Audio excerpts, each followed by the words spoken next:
Ouça a Antena Zero no seu smartphone ou no seu tablet. Acesse tunin.com e dê uma busca. Antena Zero.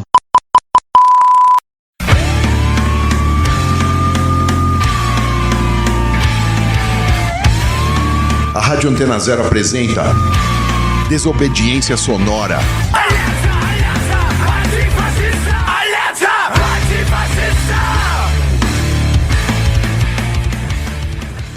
Salve, estamos no ar com mais um Desobediência Sonora aqui na Antena Zero. Desobediência Sonora da pandemia aqui em isolamento, cada um em sua casa. E hoje eu tô aqui à distância com um camarada que já é da casa aqui, né? O Rafael Mantovani, que tinha programa aqui na Antena Zero, o Radiofobia.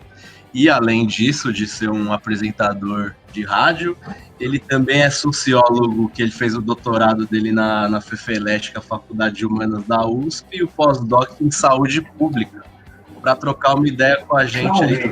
E aí, Rafa, tudo bom, mano? Tudo bem, Felipe, e você? Tamo aí, né? Nessa... Sabe-se lá como, mas estamos aí na saúde, isso que importa, isso que importa. Queria fazer para você uma pergunta antes. Quantos minutos do meu programa você conseguiu ouvir? Eu ouvi algumas coisas, cara, mas tinha umas maluquices que você colocava lá no mental que eu não conseguia, não, vou ser sincero. Mas tinha várias que eu tive um programa aí, para quem não, tá ligando agora aí na rádio e não conhece, chamava Radiofobia, ia pro ar às 11 horas no domingo. Eles continuam no Mixcloud, né? Então, se alguém quiser estar, mixcloud.com/radiofobiaaz. Se vocês quiserem conferir, era um programa de música experimental. Que o Felipe viu todos. São coisas novas, vamos dizer assim. Então, Rafa, começando o nosso assunto, você escreveu aí, saiu quentinho hoje essa semana, né? Com certeza. Isso. Um artigo. Foi hoje que saiu? Foi. Então, artigo na Le Monde, né, Diplomatique, que basicamente você faz uma relação ali entre saúde pública, pobreza e a Covid-19 agora, né? Isso. E eu acho que não tem como ser um assunto mais importante nesse momento. E aí eu queria que você comece, eu vou tentar fazer o percurso do artigo, mais ou menos, que você fala um pouco no começo sobre a história da saúde pública, né, que pensavam em miasmas, percepção da ciência antigamente. Eu queria que você introduzisse um pouco essa parte para quem não conhece. Porque é interessante isso, né, porque... todo mundo não, né? Hoje, infelizmente, a gente sabe que tem uma parcela que acha que talvez a história não tem nada para ajudar, a história não pode nos ajudar a entender o presente, que a sociologia não tem nada, não deveria nem existir, que a antropologia não tem que ser ensinada, tal. Mas, bom, tem um certo acordo, né? Que a história é sim importante, né? A história como é conhecida, né? A história que a gente aprende, né, nas escolas, e que é um pouco diferente da história que a gente estuda nas universidades e tal. Mas tem um tipo de história que é um pouco diferente, né? Que é talvez a história do conhecimento exato, né? Das ciências duras, né? Como a gente costuma chamar, né? A história, por exemplo, da matemática, a história da química, a história da física. Esses conhecimentos, eles mudaram, né? A história da saúde pública, né, que é o caso, a história da medicina. Porque, por exemplo, hoje se eu falo de miasma com você, a gente hoje não pensa muito em miasma para tentar resolver um problema de saúde, só que um dia se acreditou nisso, né? Então, para que a gente vai estudar como que as pessoas se curavam no século XVIII, no século XVII, XVI, se hoje, digamos assim, a gente sabe, entre aspas, que não são os miasmas que causam doenças, né? Bom, porque tem muito de sociedade dentro da medicina, como a medicina está dentro da sociedade. Então, aquelas práticas diziam coisas sobre a sociedade, assim como as nossas práticas dizem coisas sobre a nossa sociedade. E o desenvolvimento dessas coisas dizem respeito de como essas coisas se desenvolveram no processo histórico. Então, o que é saúde, o que é doença, o que um dia foi saúde, o que foi doença, é interessante a gente pensar, porque a gente passa a entender que mesmo as coisas que parecem que são óbvias, ou que são naturais, ou que são dados como certezas, elas, na verdade, são fruto de disputas, às vezes de disputas que são científicas, mas que elas têm muito de disputa política mesmo. O próprio Pasteur, que é uma figura importantíssima, se você ler alguns livros, como, por exemplo, do Gerald Jason, que, por exemplo, escreveu um livro que chama A Ciência Particular de Louis Pasteur, você vê que, na verdade, tem muito pouco de ética nos experimentos do Pasteur, assim, sabe? E foi a partir dele que, na verdade, a medicina começou a mudar. Antes dele, a eficácia da medicina era muito baixa, assim, sabe? As pessoas preferiam fazer qualquer coisa quando tinham um problema de saúde do que ver um médico. Você corria o risco de ver um médico e voltar muito pior do que você chegou até, né? Então, as pessoas iam para curandeiros, iam para qualquer coisa. O Bolsonaro, né? O Bolsonaro tá bebendo muito disso, né? Pois é. Porque, assim, eram coisas que eram então, a partir do Pasteur é que as coisas, digamos que a relação entre o conhecimento científico e a longevidade começa a ter alguma relação, assim, sabe? Mas isso é fruto de um embate, assim, sabe? Que é um embate, digamos assim, até político mesmo. Você vê que o Pasteur, as posições políticas dele são importantes também para como que ele se coloca no campo como uma personalidade importante. O próprio Darwin também, eu sei que é um problema você relativizar o Darwin, mas se você for parar para pensar, a teoria do Darwin digamos assim, é uma visão liberal, digamos assim, vitoriana, de uma economia malthusiana na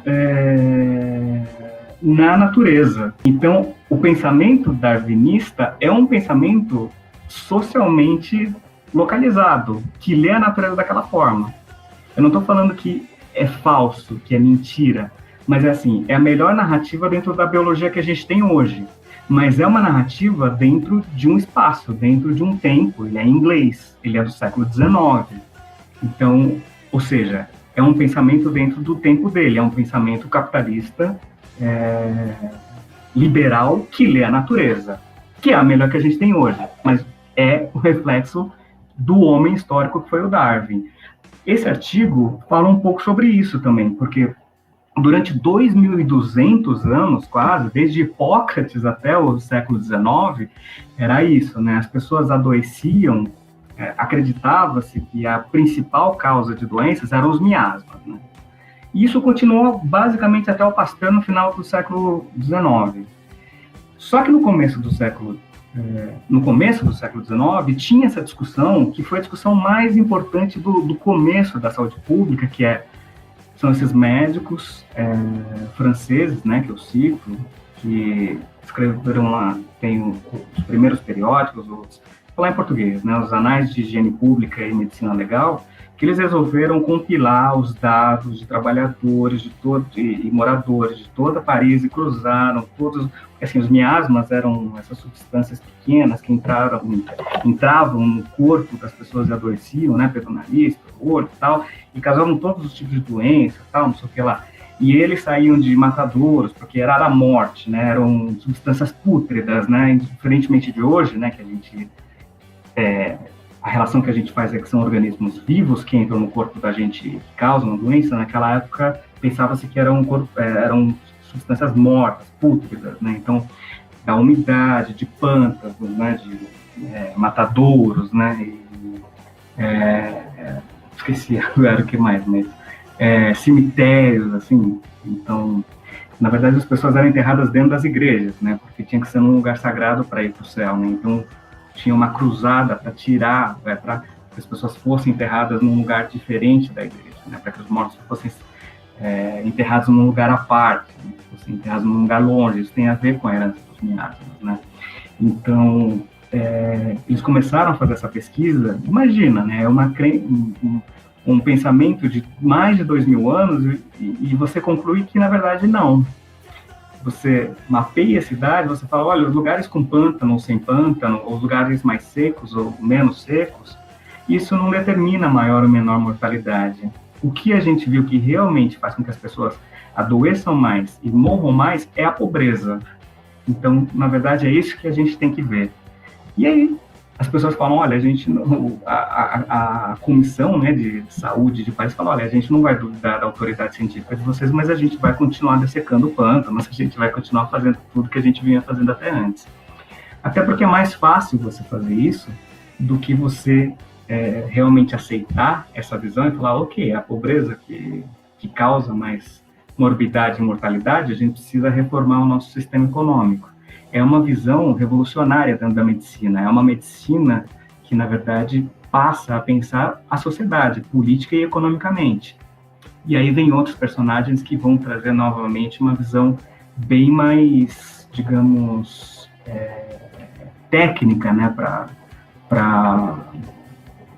a medicina, e esses vão ser, na verdade, batizados como os pais, né, da saúde pública e da epidemiologia, né, como eu comento no artigo. Certo. Vamos ouvir então uma música agora para a gente voltar aí com alguns exemplos sobre isso que você falou. A gente já volta aí.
Estamos aí de volta com Desobediência Sonora aqui na Antena Zero.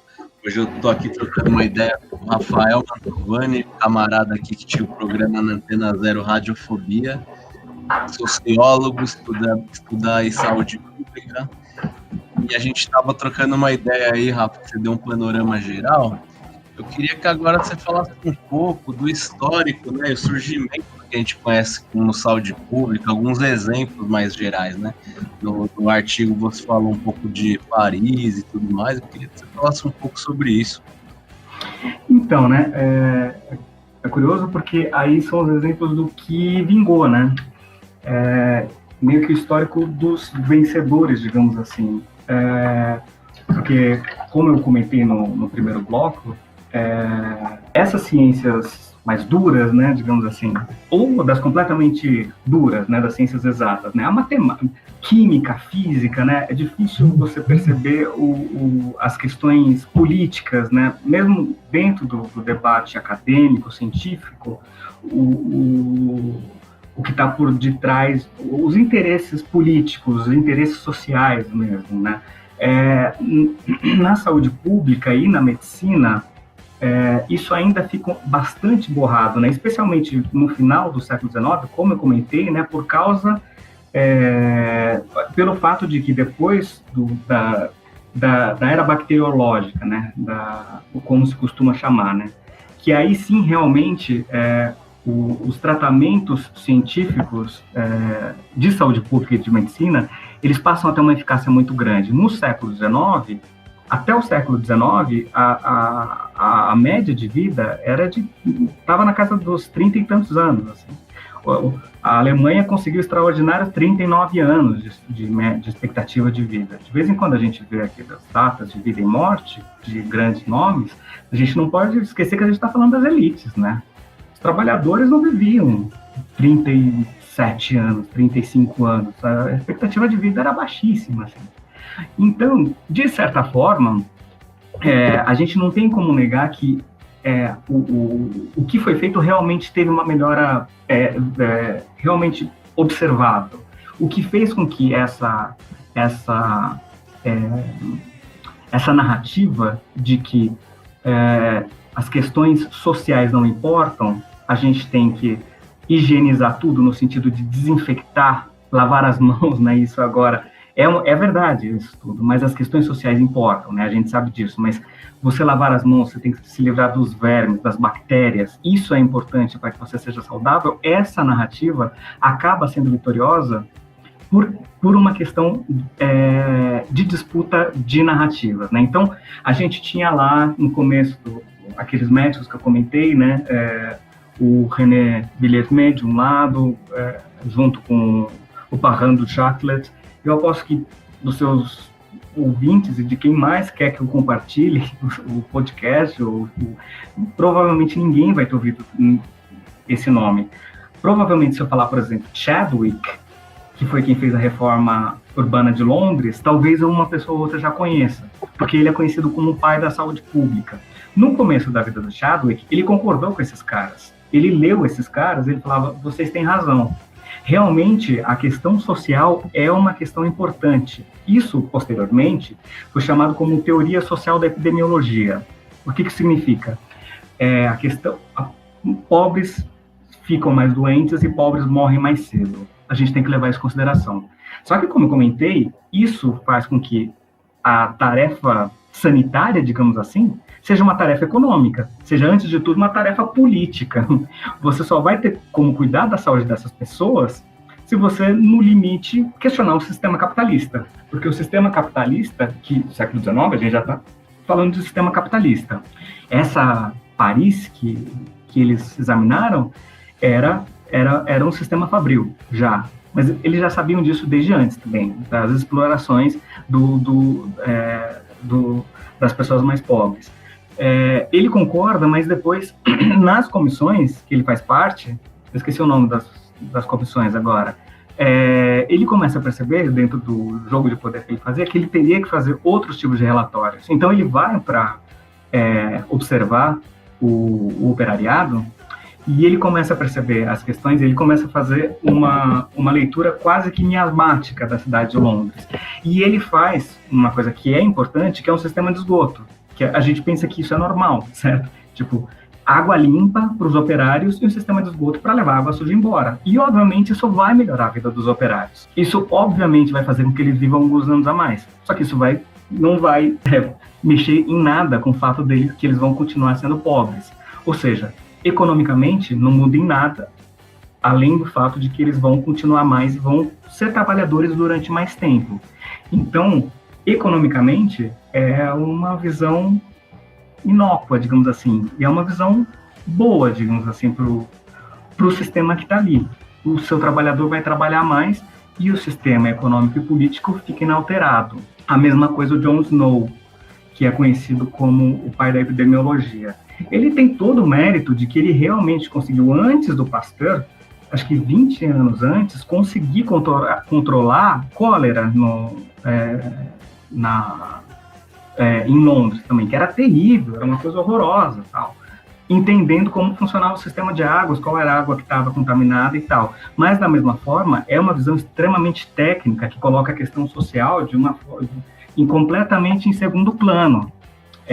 Então, são dois personagens que têm lá a sua importância, melhoram a vida do operário, mas que melhoram a qualidade vida desse operário, mas que faz com que a visão de saúde pública não seja que, tipo, essas pessoas morrem mais pelo fato de que, por exemplo, elas estão subnutridas, que era uma questão importante, pelo fato da condição de higiene delas.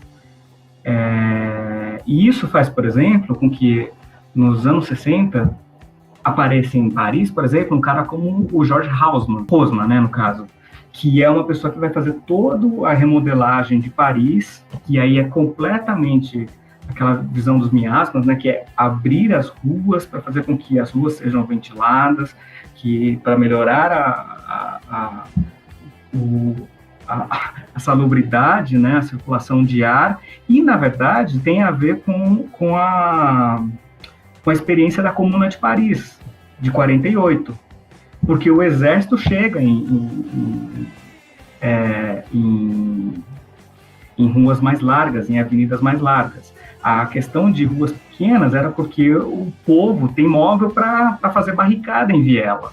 Então, quando você abre as avenidas, a cavalaria chega lá antes, assim, sabe? Então, acaba sendo uma forma muito mais fácil de controlar levantes e esse tipo de coisa. Então, esse tipo de intervenção que teve como princípio dito a saúde pública, na verdade, tinha muito a ver com uma questão de controle, de possibilidade do exército chegar antes de uma barricada ser armada em Paris. E o Haussmann, na verdade, foi a grande inspiração para um cara como Pereira Passos no Rio de Janeiro também, né, que tinha todo um problema de saúde pública, né, e aí estou falando aqui agora da revolta da vacina, né, de 1904, que tem um antecedente que é terrível, né, que a capital do Rio de Janeiro, né, que era conhecido como o túmulo dos imigrantes, e ali tinha tudo, né, tinha rubéola, tinha febre amarela, tinha peste bubônica, tinha todas as doenças, todas as que você imaginar aí, Felipe, tinha lá, todas não, né, mas estou exagerando, né, mas assim, eram os pobres que estavam ali, né, no centro da cidade, e vivendo naquelas condições, tudo junto, né, a população por metro quadrado era lá nas alturas, tal, então eles ficavam todos juntos, tal, cólera também, né, e aí isso era um problema para a circulação, né, de mercadorias, era um problema para a imigração, né, a escravidão tinha sido abolida legalmente em 88, Dom Pedro I caiu em 89, precisaria abrir aquilo, né, precisaria sanar a cidade, né. E aí é uma questão muito problemática, né, porque você precisa abrir, né, aquelas ruas, você precisa tirar os mosquitos, né, em 1903, sabia-se, pelo menos Emílio Ribas, o Adolfo Lutz e o Oswaldo Cruz sabiam que a febre amarela era transmitida pelo mosquito, tinha outro nome, mas pelo Aedes aegypti, aliás. Então, eles precisariam caçar os mosquitos, precisariam caçar os ratos, né, por causa da peste do século XIX, né, que ali já chamava, esqueci o nome agora da doença, da Peste bubônica? peste bubônica, isso. E aí precisaria desinfetar também por causa das pulgas e tal. E aí, só que ninguém acreditava muito nisso e tal. Só que aí o Pereira Passos dá para ele a possibilidade de entrar na casa das pessoas e tal. E aí tem um monte de coisa que está em jogo, né? Não tem nenhuma possibilidade de conscientização, de conversa, nem de nada, né? O cara chega, mete o pé na sua porta, te tira da sua casa, e aí tem o lance as pessoas não mostravam seus corpos, né? E tem o lance da questão da esposa também, né? Então você tem que ser vacinado, aí você tem que mostrar o seu corpo, o seu braço, sua perna, ou sua bunda, assim, sabe? E essa era uma questão moral na época, e aí você é tirado da sua casa, e a sua casa é derrubada. Então, eles estavam, na verdade, resolvendo alguns problemas, né? O problema das doenças, o problema das imundícias e os problemas dos pobres, porque eles eram expulsos daí, e não só as casas foram derrubadas, como os morros foram derrubados. Então, eles foram tirados dali, as casas foram derrubadas e os morros foram derrubados. E aí eles foram para as regiões de mangue da cidade. E aí crescem as favelas, né? Tudo bem que tem a ver com a população que estava voltando de Canudos, mas tem essa população que foi expulsa dali para que fosse construída a Avenida Central, que hoje é a Avenida Rio Branco. Então, que era a avenida que era para a burguesia, você só podia ir lá com um determinado vestido. Então, você é expulso dali, você tem que ir para a região mais insalubre do que você morava antes, ou você ia preso e ia para o Acre, você ia mandado para o Acre. Você sabe o que é você sair do Rio de Janeiro e ir para o Acre? Aí, depois de tudo isso, tem uma obrigação de você ser vacinado. E aí, assim, durante muitos anos, na história do Brasil, pelo menos até os anos 60, isso foi contado, assim, isso foi a revolta da ignorância contra as luzes, assim, porque era contra a vacina. Só que durante todo o século XIX, a questão da vacina era extremamente perigosa, no mundo inteiro, especialmente no Brasil, assim, sabe? Porque é uma invenção do final do século XVIII, que era muito perigosa ainda lá na Inglaterra, com o Jenner, quando inventou, e quando veio para o Brasil, mais ainda. Porque quando veio, nos relatos de São Paulo, que eu tenho, e no Rio de Janeiro não era diferente, vinha a linfa, né, que era primeiro era aquelas pústulas, né, que você tirava de uma pessoa e colocava no outro. Então você, tecnicamente, ficava doente durante um tempo. Você ficava doente ali uns meses, depois você ficava bem ou morria. Quando você não morria, você não pegava mais. Só que às vezes você morria, né? Só isso. E em outros casos, aqui no Brasil, como você às vezes recebia lá a linfa da vaca, né? Por isso que chama vacina, né? Que vem da vaca, porque descobriu-se que, no caso da varíola, a varíola ataca homens e gado, né? Então, descobriu-se que da vaca era melhor. Vinha e já vinha deteriorada, então não funcionava. Às vezes funcionava, mas sabia bem. Só que tinha muita sífilis no Brasil, que é uma doença contagiosa. Então, às vezes você tirava de um cara e era de braço... Isso eu esqueci de falar, né? Então, vinham, sei lá, e você colocava num cara. E às vezes o cara nem pegava, começava a ter os sintomas da varíola? Da varíola por causa da vacina, mas porque ele pegou por outros meios, assim, sabe? E aí você tirava desse cara e colocava em outra pessoa. E às vezes não funcionava. E às vezes esse cara tinha sífilis. Então outra pessoa acaba sendo contaminada por sífilis. E as pessoas sabiam disso. Ou seja, durante um século, a vacina foi extremamente perigosa no Brasil. Ela era, em grande medida, ineficaz, transmitia outras doenças e tal, além de que tinha todo um debate de liberdade individual e não sei o quê, blá, blá, blá. Então, depois de você ter sido expulso da sua casa, terem aberto, sei lá, terem tirado sua roupa, de você ter tudo isso, é óbvio que ia ter uma revolta, né? Então, assim, nesse contexto, nesse primeiro, foi um momento em que o Estado se juntou com a ciência, digamos assim, para mandar os pobres para longe do centro da capital. Isso daí é uma coisa que a gente tem que se atentar para os dias de hoje, de você dar problemas sanitários para tocar políticas de repressão e outras coisas mais, né? Bom, vamos ouvir mais um som aí, depois de ir para o intervalo, Rafa. Depois a gente volta para continuar falando do Brasil, para essa construção da saúde pública por aqui.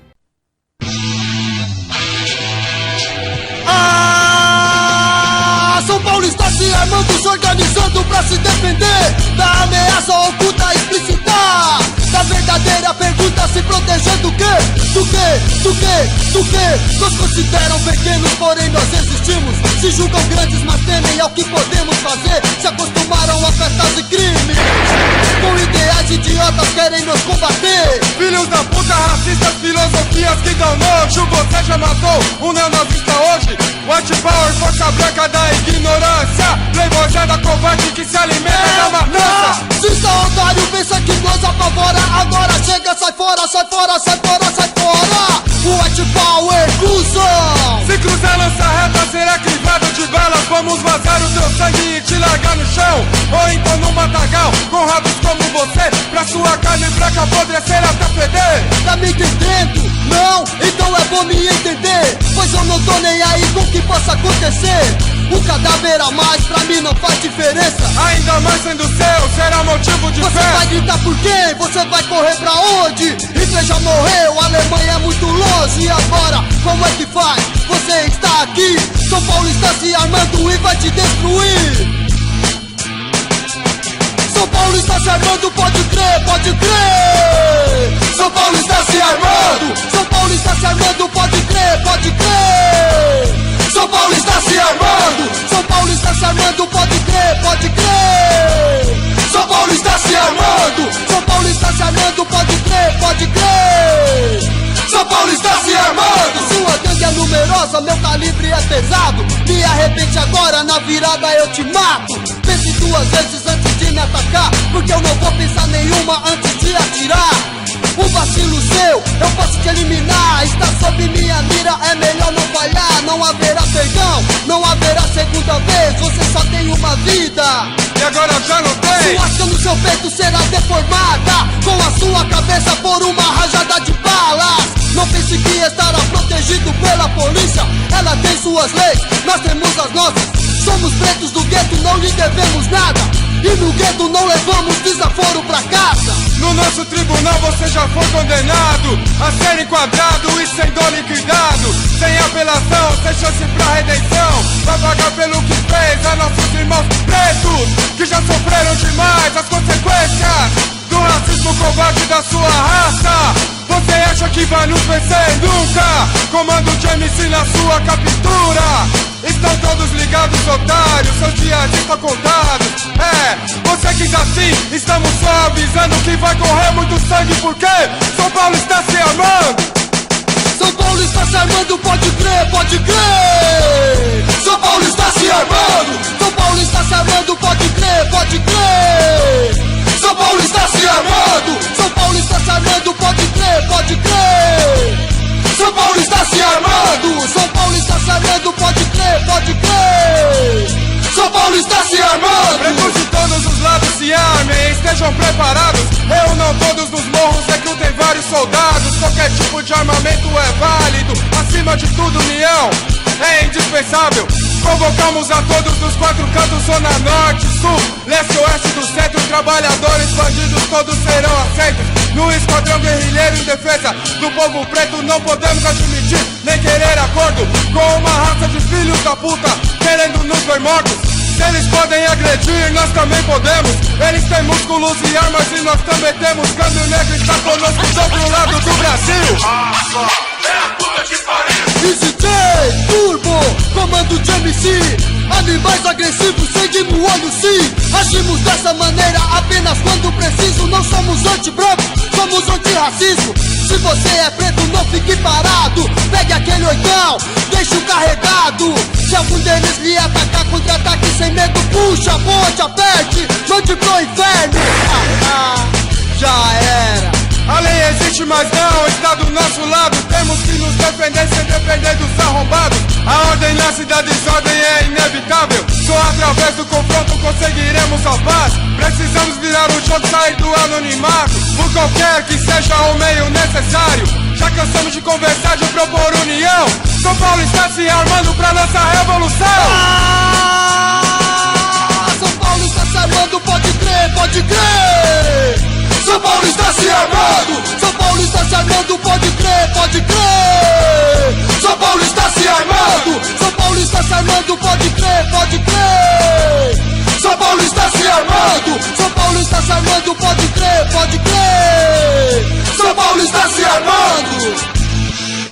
Você está ouvindo La lucha contra el fascismo es la lucha por la libertad, contra el racismo, el sexismo, el capital y toda autoridad. Desobediência Sonora.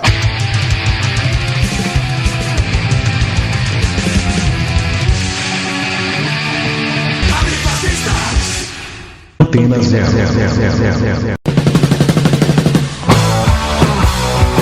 A gente concorda que você não deve deixar o rock sair de você.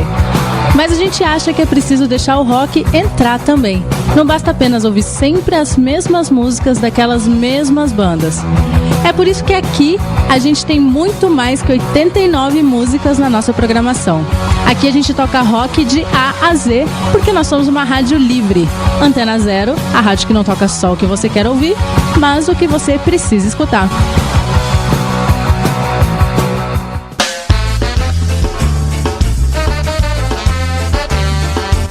Tunes aqui na Rádio Antena Zero, toda quinta às 6 da tarde, com Mari Schultz e Rodrigo Sonesso.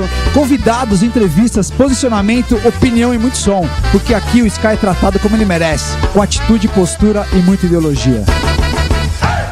Mad Pizza, toda quinta-feira. Você de novo tá fazendo isso daí, cara. Tô anunciando o meu programa aqui na Antena Zero, cara. Quem falou que é seu, meu? Meu programa. Tá me atrapalhando, você tá me atrapalhando. Sai daqui, velho. Ô, para aí. Chega!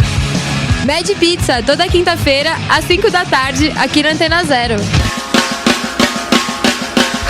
Pô, ela esqueceu de falar meu nome, meu. Não é pra falar, ela vai falar só o meu nome. Não, o programa é meu, cara, tem que falar o meu nome. Rapaz, sai fora daqui. Apresentado por Mad Christian. Por Henrique Pizza. Mad Christian e Henrique Pizza.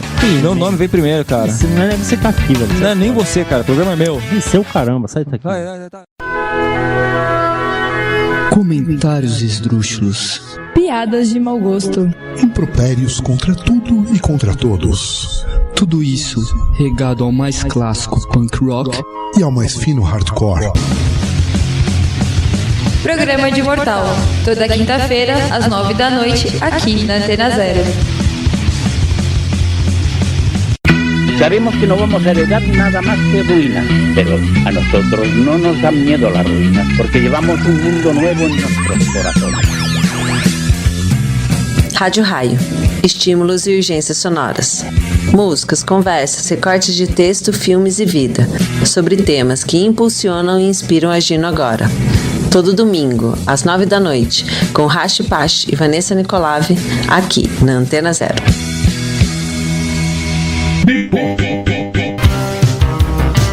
Todas as tendências musicais dos anos 80 em um só programa. Sábados, às 10 da noite, aqui na Antena Zero.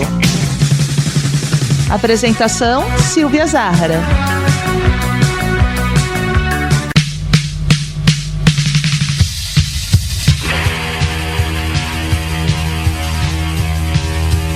Antena Zero, expressando liberdade com conteúdo de qualidade.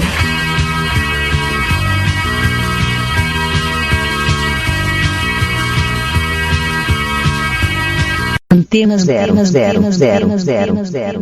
Você está ouvindo La lucha contra el fascismo es la lucha por la libertad, contra el racismo, el sexismo, el capital y toda autoridad. Desobediência Sonora.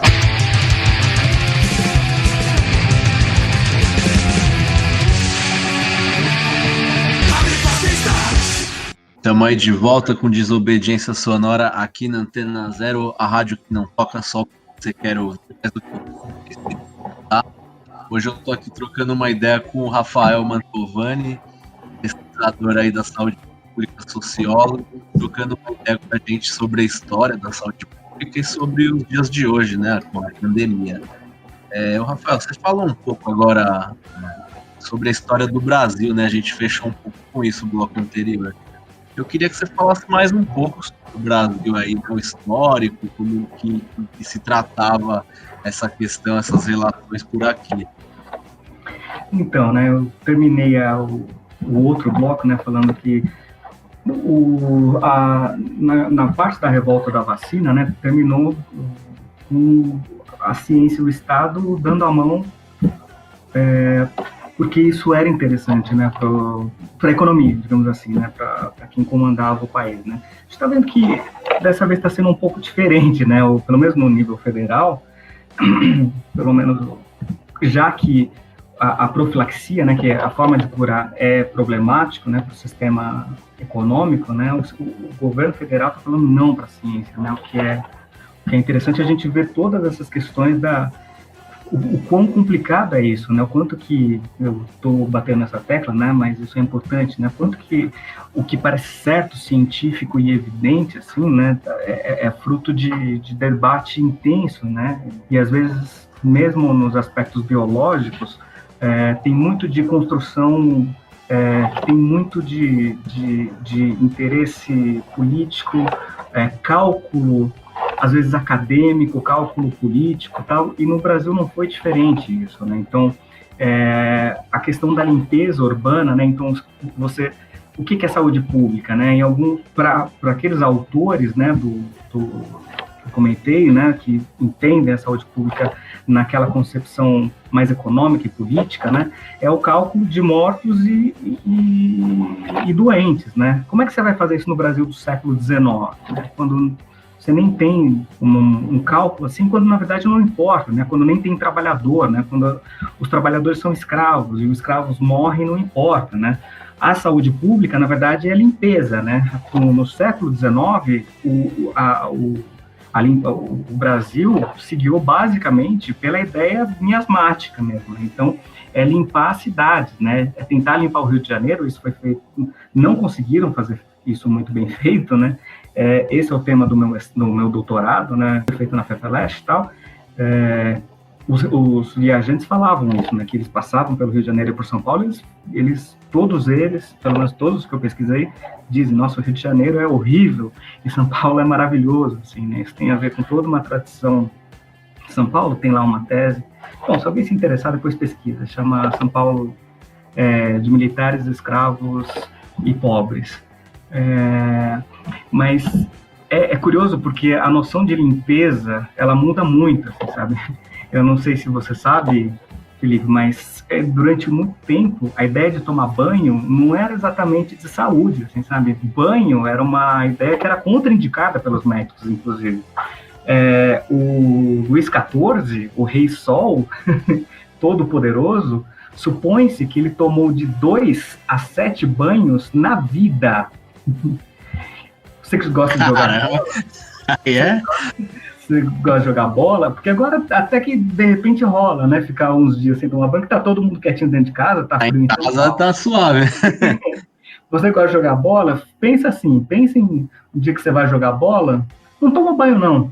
Daí não toma banho no dia seguinte, nem no próximo. Imagina assim, você tá você é um português do século XVI, das conquistas, então você não toma banho, você simplesmente não toma banho, assim, sabe?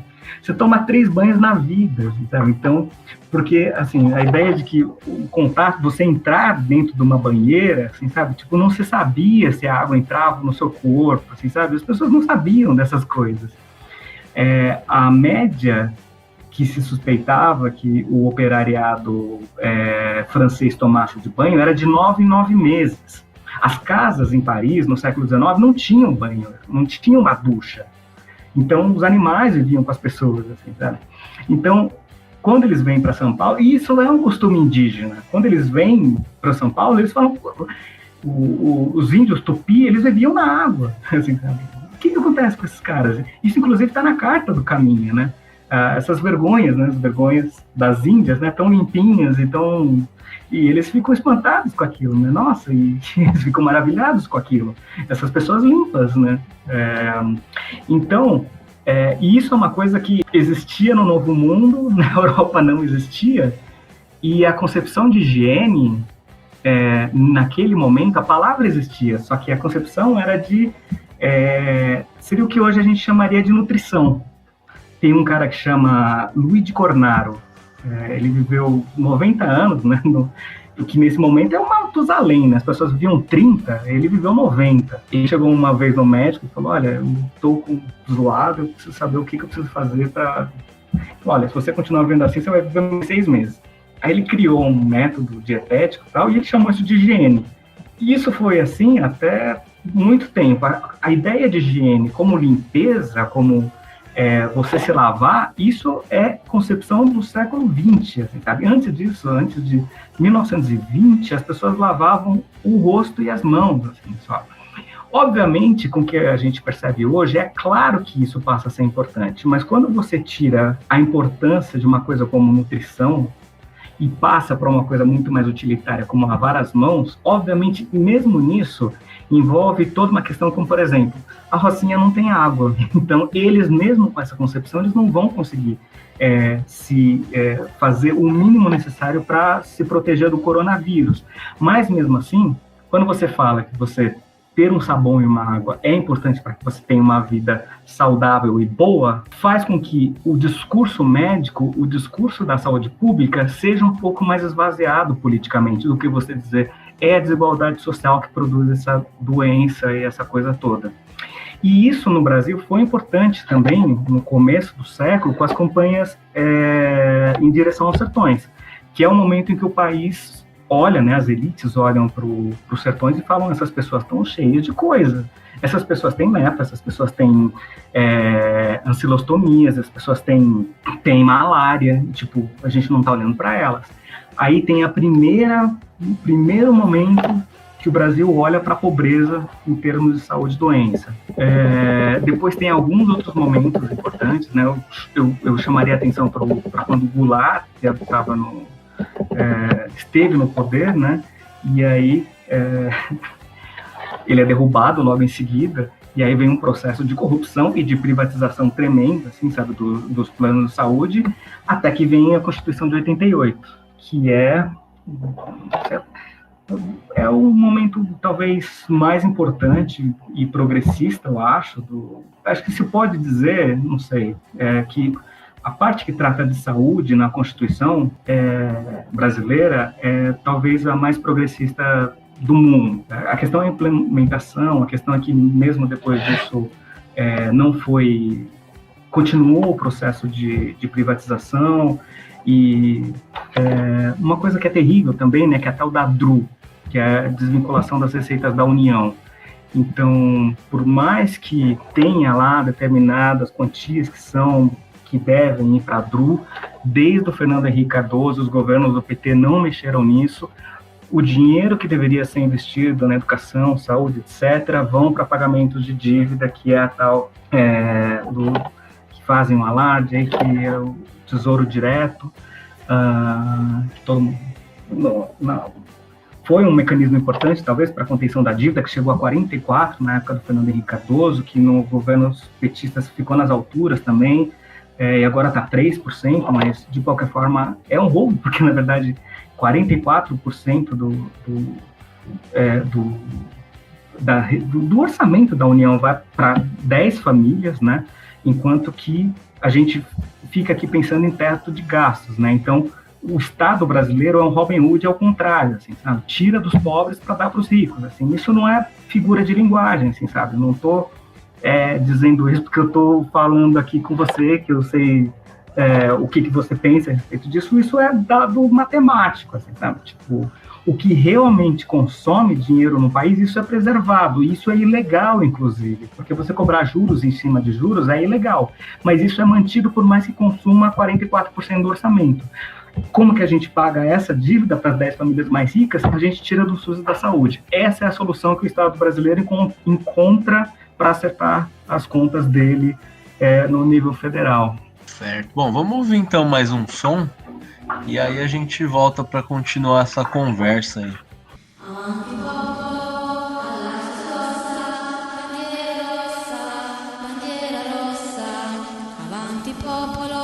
Alla riscossa, bandiera rossa, trionferà.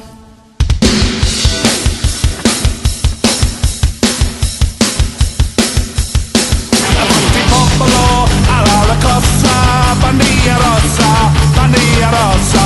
Avanti popolo, alla riscossa, bandiera rossa, trionferà.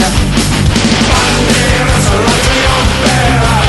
Bandiera rossa, la trionferà. Bandiera rossa, la trionferà. Viva, viva la libertà. Rising workers, flinging the breezes, the scarlet banner, the scarlet banner.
Estamos aí de volta com Desobediência Sonora aqui na Antena Zero.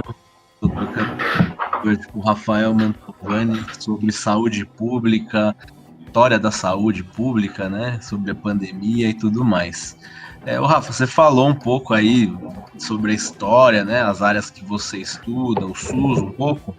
Agora eu queria que você falasse um pouco sobre a relação com essa pandemia aí que a gente está vivendo, né? Porque tudo que você falou tem muita ligação, a gente começa a pegar, às vezes a gente fica muito parado no nosso tempo aqui e acha que é uma coisa muito nova, né? Mas aí quando a gente vai um pouco mais profundo e puxa esses fios, a gente vê que tem bastante coisa que não é de agora, né? Não é. Essa pandemia começou, é muito parecida com a de 1918, né? Todo mundo está fazendo essa relação, mas de 1918 também, né? Tinha a gripe espanhola, né? Que eu tô falando, que de espanhola não tem nada. Começou nos Estados Unidos, e aí tinha o vírus da gripe humana, que não infectava os pássaros, né? E tinha a gripe dos pássaros, que não infectavam os homens, né? Mas as duas infectavam o porco. Aí entra no porco e aí criou H1N1. E aí era o último ano da guerra, os Estados Unidos vão para a guerra e a imprensa proíbe que se fale sobre isso, e o único país que fala sobre isso é a Espanha. Por isso que ficou conhecido como gripe espanhola. Agora, em 2019, também não se sabe muito bem como é que foi, mas ali em Wuhan, inclusive tinham estudos científicos que já conheciam o DNA do Covid, esqueci o nome agora do primeiro, mas que estava presente ali no morcego. Parece que ele sofreu uma mutação indo para um pangolim, para um peixe ou para uma cobra, e aí tem aqueles mercados de bichos vivos, e aí se transformou nessa Covid-19, o médico alertou, o governo chinês proibiu o médico de falar a respeito disso, ele morreu e virou uma pandemia, né? Então tem algumas coisas aí, né? Primeiro, a relação do homem com os animais, eu acho aí que é importante, né? Eu acho que meio que passou da hora já Bom, e aí uma questão, não como sociólogo, mas aí como vegetariano, acho que passou da hora da gente ver o que a gente está fazendo, né? São 25 bilhões de animais que são mortos por ano para consumo humano. E a questão zoonótica, né? Acho que é essa palavra, né? Ela precisa ser levada em conta. A pandemia era uma questão que estava... É curioso isso, porque teve um relatório de setembro de 2019 em que a OMS falou, com todas as letras, a gente tem uma ameaça real de pandemia respiratória, em setembro de 2019. E ocorreu. A gente está aqui todo mundo preso, porque isso foi dito, mas foi ignorado. Então, tem essa questão que precisa ser levada em conta. Eu acho que dificilmente vai ser levado em conta, porque a partir do momento em que isso for controlado, o que vai ser levado em conta a priori, como acontece assim, no sistema capitalista, é o lucro, não as pessoas, né?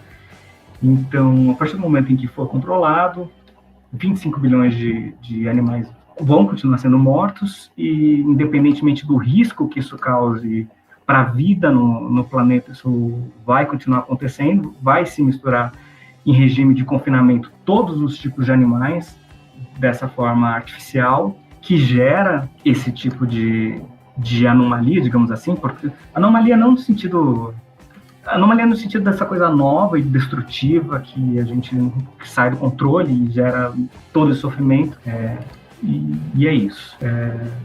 E você fala também sobre a ligação do Estado, a pobreza, né? A própria, você estudou no seu livro que eu tenho aqui, você fala sobre a militarização e tudo mais, né? E como que você enxerga isso na pandemia, né? A relação que você fez inicialmente com a pobreza e tudo mais, que o Bolsonaro vive falando isso, né?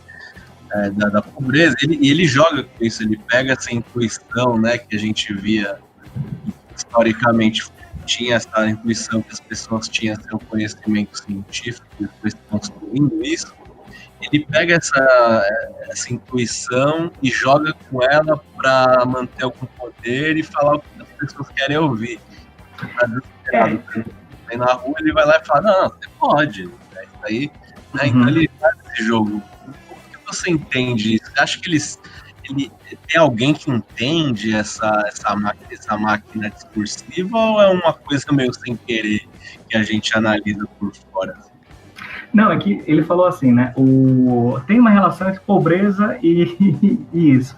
E ele termina falando assim: a gente tem que abrir a economia para que a renda per capita não caia, porque se as pessoas ficarem pobres, elas vão pegar o Covid. Só que se você abre, as pessoas pegam o Covid. Então é um raciocínio imbecil da parte dele, por ele ser um imbecil.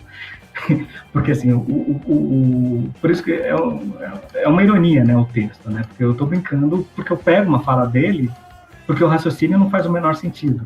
Mas eu concordo com a primeira frase, digamos assim. Mas a relação é clara, né? Porque se você tem mais cuidado, se você tem acesso a respiradores, se você tem uma equipe de enfermeiros, se você tem remédios, equipamentos, você tem maiores chances de ser curado, né? Tanto que é simbólico o fato de que o Covid entrou no Brasil pela elite, pela elite econômica e pela elite política, né? Pela elite econômica que veio da Europa, da Itália. Não se sabe quem foi, né? Mas foi alguém que veio da Itália. E aí a primeira pessoa que morreu foi a empregada dessa pessoa. Então vem a pessoa da Itália e quem morre é empregada. Então isso é de uma simbologia muito interessante, porque e aí é curioso, né, que os casos que se falam assim, a senhora de 90 anos se salvou, tá, mas qual é o hospital que ela teve, né? E aí no caso dessa doméstica, não, porque ela tinha um problema X de saúde, tá, mas em qual hospital que ela foi? Quais são os cuidados que ela teve? Porque a pessoa que foi para a Itália, ela não tinha nenhum problema de saúde? Ou será que de repente o medicamento que ela teve, o hospital que ela foi, o respirador que ela usou era diferente da doméstica que ela tinha em casa? Doméstica não é um termo bom, né? Mas eu acho que no contexto brasileiro é importante lembrar, né, que o que é estranhíssimo, né, para um europeu. A gente tem pessoas que trabalham na casa para a gente, como a gente tem elevador de serviço, né, que é muito estranho para um europeu entender isso. Então, quais são esses contextos sociais que fazem com que se criem essas novas realidades, né, tipo, que ficam acima da questão biológica? Então, você ser pobre é uma questão mais importante, passa a ser mais importante do que os seus aspectos biológicos com relação a uma questão que é 100% biológica, que é vida e morte. Essa é uma coisa, né? E outras coisas também, né? Que é, por exemplo, estávamos conversando em off, né? Tipo, a relação da pandemia com os nossos sistemas, né? Com os nossos sistemas mundiais, né? De sistemas políticos, sistemas econômicos, né? Em 2005, a OMS, ela foi completamente ignorada, porque ela tinha dado um alerta que os países deveriam agir no caso de pandemia, né? Que tinham lá algumas diretrizes. 196 países assinaram, mas quase ninguém cumpriu, né? Que era assim: vocês devem prestar atenção e no primeiro sinal avisem a OMS. A China não cumpriu, tanto que ela não só não avisou a OMS, como ameaçou prender o cara, né? Teve esse relatório de setembro de 2019. O que foi feito? Absolutamente nada, porque afinal de contas o que é importante? É você cuidar da saúde da população, é você ficar, sei lá, fazendo guerra comercial, Estados Unidos, China, ficar, sabe, esse tipo de coisa. Sistemas de saúde pelo mundo, assim, sabe? Durante um tempo sei lá, meado do século XX, teve uma coisa chamada estado de bem-estar social, que agora está sendo completamente engolido pelo neoliberalismo, e aí temos o Ken Loach com os seus filmes para mostrar para a gente, e diversos outros exemplos, né? Então, tipo, é uma tragédia anunciada, né? Então, tem aí um aspecto que é estritamente político e econômico, que faz com que estejamos todos à mercê de um desastre que tudo bem, é um acaso natural, mas que acaba sendo também uma escolha política de prioridades de governos e sistemas econômicos, né? E o que eu já tinha comentado antes também, né, que é uma questão, é um problema de zoonose, né? Que são 25 bilhões de animais mortos por ano, que é para alimentar um consumismo que é criado, e aí tem outros estudos que podem falar sobre isso, né? Necessidade de consumo de animais que assim, nutricionalmente é absolutamente desnecessário. Tudo bem, no Brasil, pelo menos 90% é pecuária extensiva, o que tem um gasto para o meio ambiente que é horrível, assim, sabe? Mas tudo bem, pelo menos no que diz respeito a epidemias, não tem mais.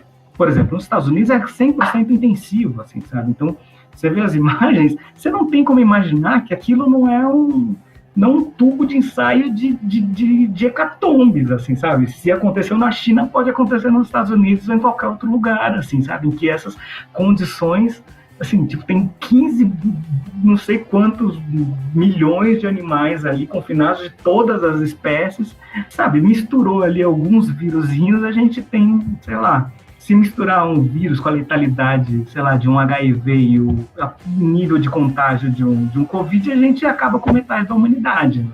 Se você contar com desmatamento, que empurra animais selvagens para cá, contato com humanos, tal.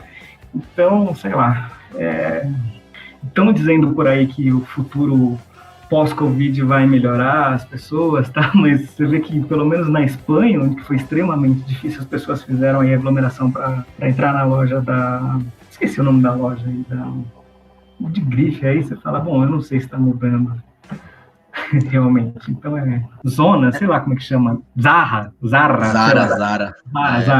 Sim, é complicado. O que a gente tem certeza é que os conflitos vão aumentar, né? Agora, que lado isso vai, qual lado, né, que vai, qual dos lados que vai se beneficiar mais, isso o tempo que vai dizer, né? Se vai ser meio que as pessoas se ligando no que está acontecendo ou se vai ser as pessoas fechando mais os olhos ainda. Tinha aquela coisa, eu esqueci quem falou agora, né? Que se houver uma terceira guerra vai ser com facas na mão, né? Eu não sei, eu tô entrando num pessimismo meio assim, cara. Tomara que eu esteja errado, cara. Pegamos as nossas facas aí pra escalpelar os burgueses, porque senão eles vão pegar a gente, né? Já estão pegando, né? Pois é. Rafa, chegamos aí ao final do programa, infelizmente. Eu agradeço o convite. Interessante. Eu queria agradecer, antes de tudo, né, sua participação aí, para mim falar dos seus estudos aí. Muito legal, muito interessante e muito importante nesse momento, né? A gente estudar a história da saúde pública, estudar a importância do SUS e todas essas questões que você pode. Não, beleza, Felipe. Eu que agradeço, foi um prazer estar aqui. Precisando, só falar.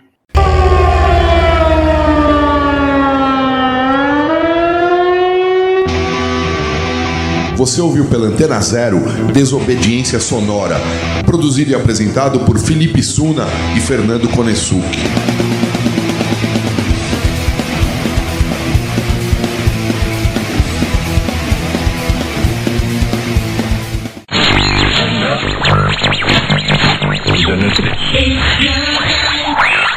Você está na Antena Zero. Antena Zero. A rádio que não toca só o que você quer ouvir, mas o que você precisa escutar.